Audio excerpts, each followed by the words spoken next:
नहीं नहीं, अल्हम्दुलिल्लाह, अल्लाह का करम है। अभी तो हम लोग निकले हैं, लोगों की राय ले रहे हैं, उनको कन्विंस करने की कोशिश कर रहे हैं और लोग कन्विंस भी हो रहे हैं बात से हमारी, क्योंकि हमारे बातों में दलील है और जो जिस बात में दलील रहती है उसको लोग कबूल भी करते हैं इंशाअल्लाह। पिछले जितने इलेक्शंस के तजुर्बे हैं वो सारे इलेक्शन के तजुर्बे हम लोगों के सामने रख रहे हैं और उसकी रोशनी में नए इलेक्शन के लिए लोड देने के लिए हम उनको तैयार कर रहे हैं।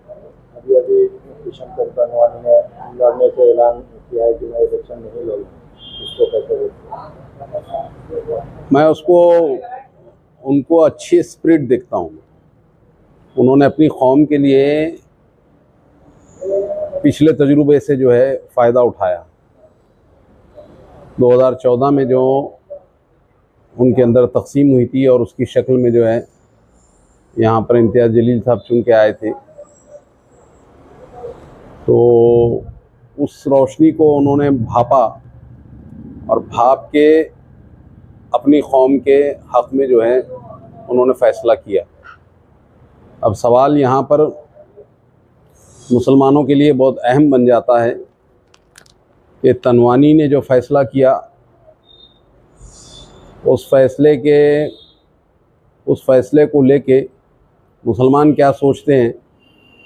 जहाँ तक मैं समझता हूँ कि हमारी सोच ये होनी चाहिए कि पिछले 19 के इलेक्शन को अगर हम उसके रिज़ल्ट को अगर हम सामने रखते हैं तो वो रिज़ल्ट हमारे लिए पूरे मुसलमानों के वोट एक जगह आ जाने के बावजूद भी मुसलमान उम्मीदवार कामयाब नहीं हुआ था।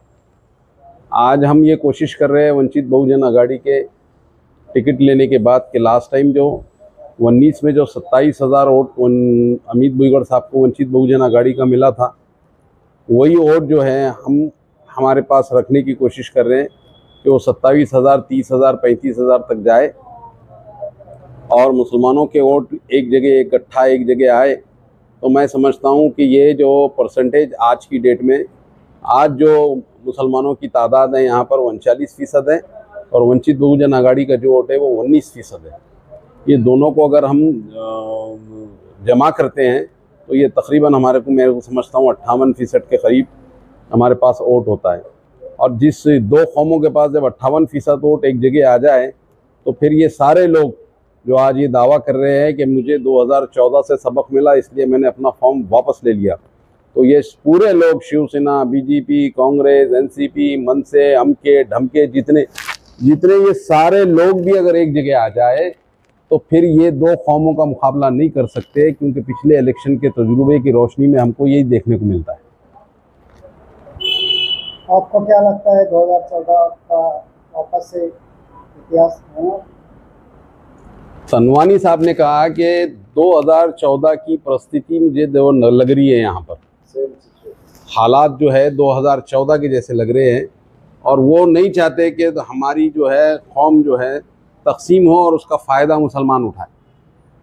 अब हम ये कोशिश कर रहे हैं कि वो पूरे एक जगह भी आ जाए और हम दो कौमें एक जगह आ जाए तो फिर हमको अल्हम्दुलिल्लाह इनको हराना आसान, ये हरा नहीं सकते फिर हमारे। इसके लिए फिर आपने भी कुछ जो उम्मीदवार खड़े उन्होंने भी वापस लेना चाहिए आपको। देखो 2019 में ऐसी सूरत हाल थी जब उलमा इकराम ने आयशा मस्जिद के अंदर मुझको बिठाकर और मुझको तंबी करके कहा कि जावेद कुरैशी तुम मिल्लत में इंतशार का शिकार मत बनो और हमारा हुक्म है तुमको कि तुम इस वक्त फॉर्म वापस ले लो। तो मैंने उलमा इकराम के बोलने पे अपना फॉर्म वापस ले लिया और मैं अपनी जगह खामोश बैठा रहा।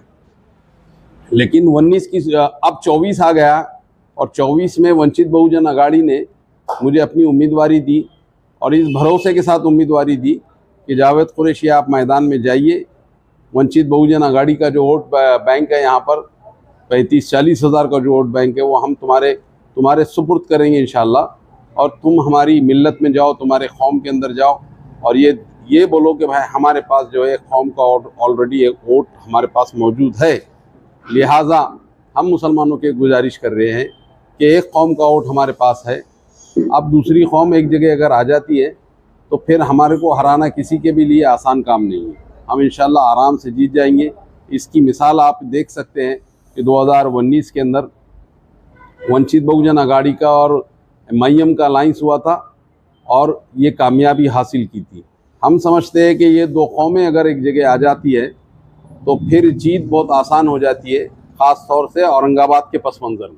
जिस तरह आपने उलमा की बात सुनकर 19 में नहीं लड़ा इलेक्शन, तो इस बार क्या मुसलमान जो लड़ रहे हैं तो उन्होंने उलमा की बात सुनकर आपको सपोर्ट करना चाहिए? बिल्कुल करना चाहिए, क्योंकि मैं वाहिद एक उम्मीदवार इस शहर में ऐसा हूँ अभी आज मुसलमानों के अंदर कि मैं ये दावा कर रहा हूँ कि मैं गैर मुस्लिम वोट अपने साथ लेके आ रहा हूँ। कोई दूसरा मुसलमान ने ये दावा कर देना कि जो है उसके पास कोई गैर मुस्लिम वोट उसके पास है क्या। जितने भी बड़े बड़े लोग दावे कर रहे हैं उनके पास गैर मुस्लिम वोट है क्या, उन्होंने दावा करना। मैं ये दावा कर रहा हूँ कि मैं 35-40 हज़ार वोट अल्हम्दुलिल्लाह जो है वंचित बहुजन आघाड़ी का जो वोट बैंक है वो लेके आ रहा हूँ, क्योंकि हमने अभी 24 के पार्लियामेंट के इलेक्शन में देख लिए कि जो समाज हमारे साथ 19 में था वो समाज हमारे पास से हट गया, तो फिर कितनी शर्मनाक शिकस्त से हम 2-4 हुए। हम हार गए, बहुत 1,34,000 से हम हार गए।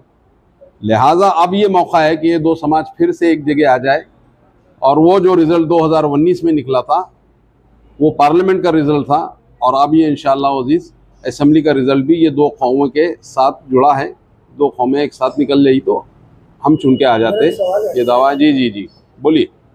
आज यूसुफ मुखाती साहब ने एक पत्रिका परिषद दी थी जिसमें उन्होंने कहा कि इम्तियाज भाई को बड़ा दिल रखते हट जाना चाहिए था और संजय साजिद को मौका देना चाहिए। किसने कहा? यूसुफ मुखाती साहब ने प्रेस कॉन्फ्रेंस देके कहा। यूसुफ मुखाती ने आज ये कहा कि वे इम्तियाज जलील ने बड़ा दिल करके साजिद। इसके लिए सियासी ज़र्फ की ज़रूरत है और सियासी ज़र्फ पैदा करना कमज़ोर लोगों के काम नहीं है। सियासी ज़र्फ पैदा करना बहादुरों का काम है। अब जो लोग ये कह रहे हैं अब उन्होंने अपना एहतसाब खुद करना चाहिए कि उनके अंदर सियासी ज़र्फ है या नहीं है। मते में आपको कौन से कैंडिडेट से कौन स्ट्रॉन्ग लगता है? दो कौमें एक जगह अगर आ जाती है और अल्लाह ताला लेके आ जाए ये दो कौमों को एक जगह, तो फिर मेरी किसी से फाइट नहीं। वो तो पॉसिबल नहीं लगता क्योंकि काफी कैंडिडेट मुस्लिम भी खड़े हुए हैं और उनके भी खड़े हुए हैं। तो मैं इसी बोल रहा हूँ, दो कौमें अगर एक जगह आ जाती है तो सारे जो है अपनी ज़मानतें भी बचा नहीं पाएंगे, क्योंकि ये ताकत ही जो है 58% तक जा रही है। सर किशन चंद तलवानी एक बड़े अच्छा मानता हूँ कि उसने अपने कौम के हक में एक फैसला किया और 2019 के अंदर मैंने अपनी कौम के अंदर एक फैसला किया था। अब अगर कोई ऐसा सियासी ज़र्फ वाला इंसान सामने आता है तो आए और बताए कि तुम्हारे अंदर कौम और मिल्लत को लेके सियासी ज़र्फ है या नहीं है। क्या कहना चाहिए औरंगाबाद के नौजवानों को, जनता से क्या करना चाहिए? मैं औरंगाबाद के नौजवानों से ये गुजारिश करना चाहता हूँ कि 2014 से लेकर 2024 तक जितने इलेक्शंस हुए हैं वो इलेक्शन का तज्जिया करे, वो एनालिसिस करे वो, और फिर कुछ नतीजे पे पहुँचे। और अगर उनको नतीजा समझ नहीं आ रहा तो मैं उनको गाइड करने के लिए मौजूद। आप फॉर्म भरने वाले हैं? कल